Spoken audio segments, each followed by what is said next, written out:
July August আন্দোলনে মানবতাবিরোধী অপরাধের মামলায় রাজসাক্ষী ও মামলার আসামি সাবেক আইজিপি চৌধুরী আব্দুল্লাহ আল মামুন আজ আন্তর্জাতিক অপরাধ ট্রাইব্যুনালে সাক্ষ্য গ্রহণ চলছে। এ বিষয়ে জানতে যাচ্ছি স্পেশাল করেসপন্ডেন্ট হাসান জাবেদের কাছে। হাসান, ট্রাইব্যুনালের আজকের কার্যক্রম সম্পর্কে জানাবেন আমাদের।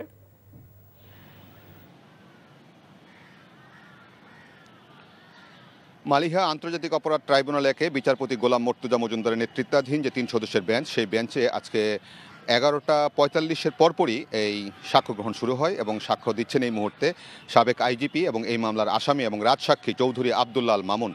তিনি প্রথমে যে কথাগুলি বলছেন, তিনি কবে কিভাবে এই বাংলাদেশ পুলিশে যোগদান করেছেন এবং কিভাবে পদোন্নতি পেয়েছেন, আইজিপি পর্যন্ত কিভাবে এসেছেন সেই তথ্য দিচ্ছেন। তারপরে আজকে এই জুলাই আগস্ট হত্যায় যে মানবতা বিরোধী অপরাধ সংগঠিত হয়েছে সেই মামলায় শেখ হাসিনা, আসাদুজ্জামান খান কামাল এবং চৌধুরী আব্দুল্লাহ মামুন তিনজনই কিন্তু এই মামলার আসামি এবং এই মামলাটি ছিল কিন্তু সুপিরিয়র কমান্ড রেসপন্সিবিলিটি। এবং তিনি 10 জুলাই যখন এই মামলায় সাক্ষ্য গ্রহণ হয়, অভিযোগ গঠন করা হয়, সেই অভিযোগ গঠনের দিনই কিন্তু তিনি তার দোষ স্বীকার করে এই মামলায় রাজসাক্ষী দেওয়ার জন্য আবেদন করেন এবং সেটা গ্রহণ করে আজকে তার রাজসাক্ষী দিচ্ছেন।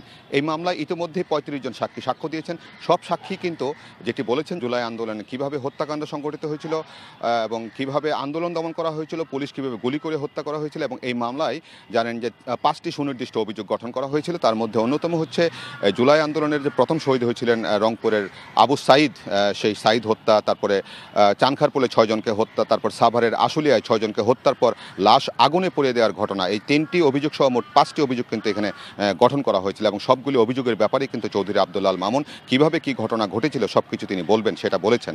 এবং সেই সব বলার পরে রায়ের সময় বোঝা যাবে যে রাজসাক্ষী হিসেবে তিনি আসলে ক্ষমা পাবেন কি পাবেন না। তো উনি সেই জন্যই কিন্তু রাজসাক্ষী দিচ্ছেন এবং তিনি কিন্তু বলেছেন তার একটা জবানবন্দিতে, যেটা নিম্ন আদালতে দিয়েছিলেন, সেখানে বলেছিলেন যে তারা কারা কারা এই ঘটনার সাথে সবচেয়ে বেশি ভূমিকা রেখেছিল এবং আজকেও হয়তো তিনি সব কিছু বলবেন। এবং সকালবেলা যেটা জেনেছিলাম আমরা যে হয়তো মিডিয়া ট্রায়াল হবে, পরে দেখা গেল যে না, আসলে মিডিয়া ট্রায়াল হয়নি, সাংবাদিকদের এখানে প্রবেশাধিকার দিয়েছে আজকে এবং সাক্ষ্য গ্রহণ শুনানি হচ্ছে, সাক্ষ্য গ্রহণ হচ্ছে এবং সাংবাদিকরা আছেন। মালিহা, জানছিলাম ট্রাইব্যুনাল ও হাইকোর্টের খবর। বান্ডেল থাকলে প্রতি সেনমানিতে টাকা বাঁচবে। বিকাশ সেনমানি বান্ডেল কিনে জিতুন প্রতি লেনদেনে।